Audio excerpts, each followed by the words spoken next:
Good day, everyone. In this video, we are going to continue the discussion of Marketing Management, Chapter 1, and we are already in the 7P's of Marketing Mix and Market Orientation. So let's get started. So the following are the things that we will be covering for this chapter. We will be having the 5 types of needs, the 7P's of marketing or marketing mix, and we will be covering market orientation. So to start off, let me show you this part where it talks about wants and needs. Now, I'm pretty sure most of you are already familiar with differentiating wants and needs. And I'm also sure that you are already familiar with Maslow's hierarchy of needs, the pyramid of hierarchy of needs. Now, what I would like to highlight in this part of the lesson is that there are 5 types of needs that every marketer must know whenever they are selling products or services. And those are the stated needs, the real needs, unstated needs, delight, and secret needs. So, just to show you an example, in order for us to completely understand what are these needs, let me give you an example. So, when you talk of the stated needs, these are the explicit or the specific what. What does the customer ask for? So, the customer goes to a car showroom, okay, and then asks for a specific car. So, that's the stated need. The customer wants a car. Now, what is the real need?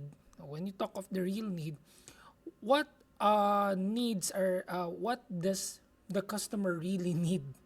Okay, why does he want to buy a car? Okay, and this is relatively close to the stated need. So of course, as a salesman, you would think that the customer needs transportation. Of course, that's the reason why everybody buys a car. So that's the real need, a transportation or a mode of transportation. Now, unstated needs refers to the implicit, okay, what the customer expects implicitly from the good or service. Now, these could be things that are not stated but are expected, like I'm expecting for a car to have good fuel economy. I'm expecting the car to have less maintenance issues, right? For it to have a leather seat, good air conditioning, good transmission, so on and so forth. Those are some of the unstated needs, but the customer already expect those things from the product.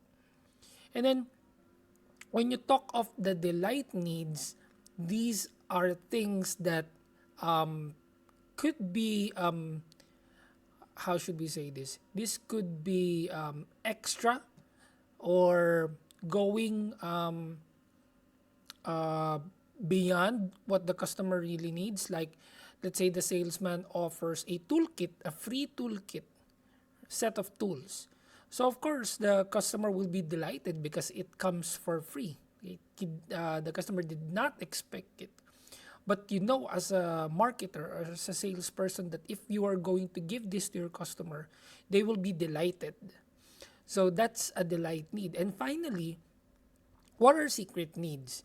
These are needs that the customers do not express because they are intangible, they are feelings, they are abstract.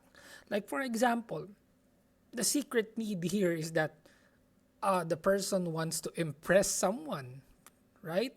Maybe impress her girlfriend, his girlfriend, sorry, his family members, his colleagues at work, those things, right? So all of these things are, as you can see, layered and needs to be uncovered by the salesperson or the business, right?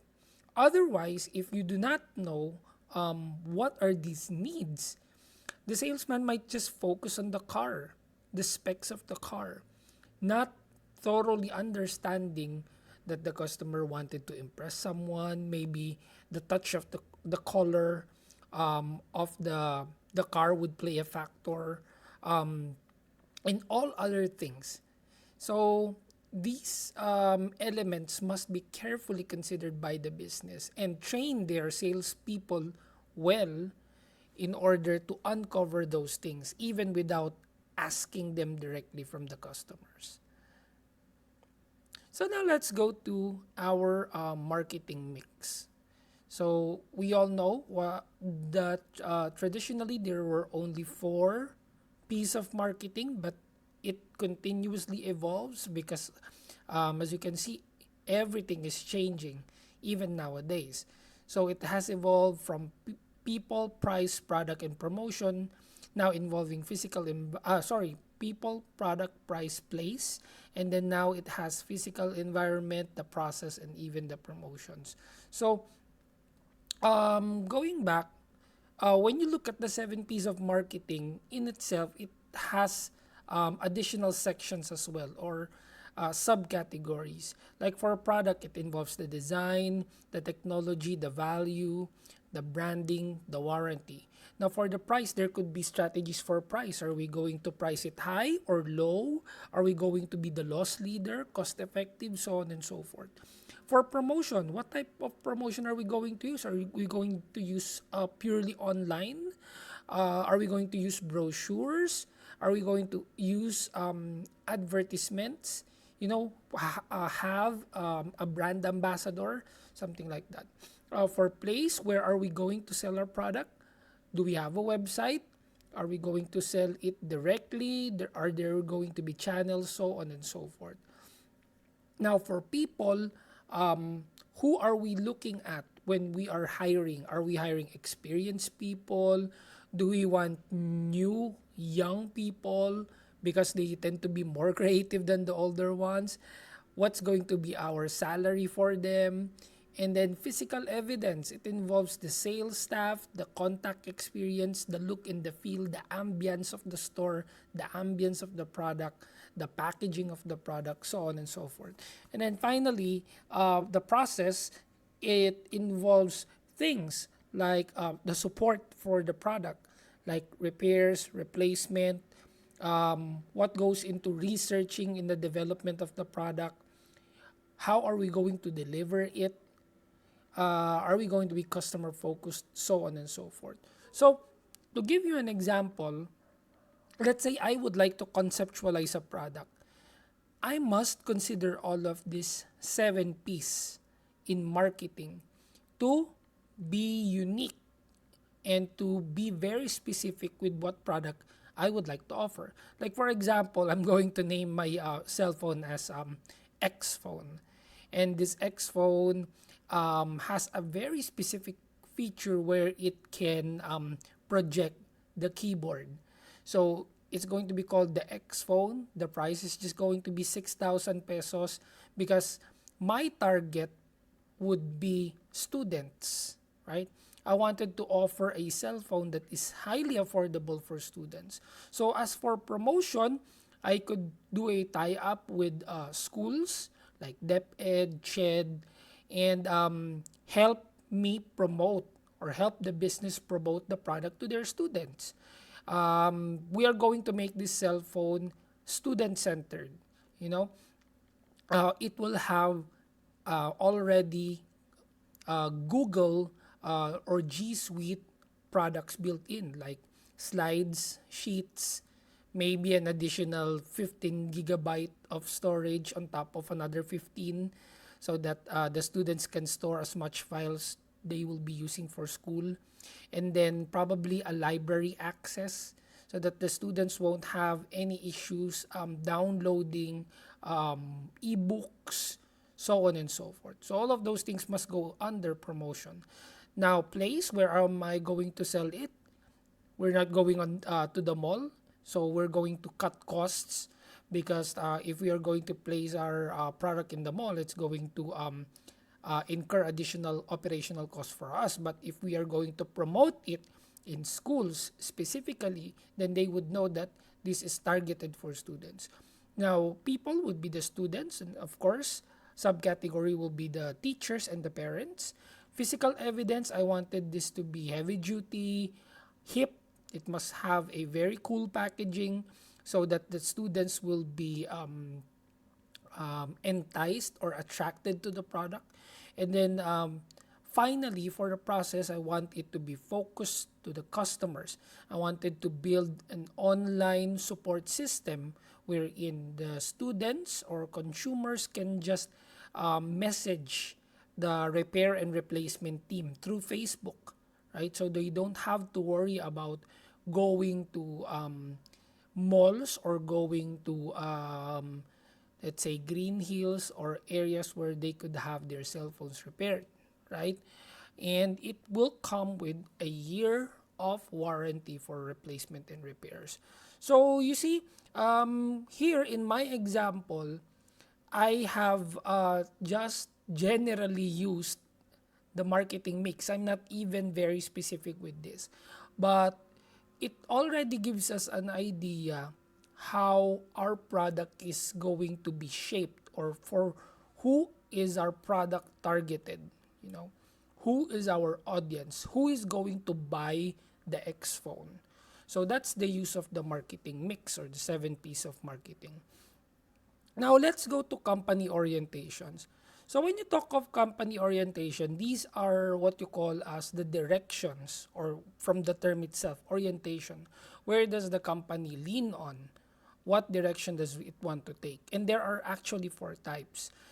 First would be production, and then you have product, you have selling, and then you have marketing. So let's look at them one by one. So first, when you talk of production concept, this is a type of market orientation where the customer prefers products that is of superior performance but cost effective. They want good performance but they want it to be cheap. So, with that in mind, the business will take the production concept. What does that mean? They will just produce products at a large quantity. Okay? Like, to give you an example of this market orientation, let's look at CDR King, which now is already out of business. It's no long you can no longer see CDR King in malls, right?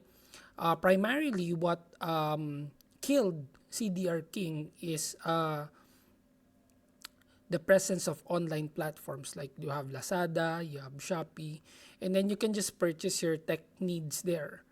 All right?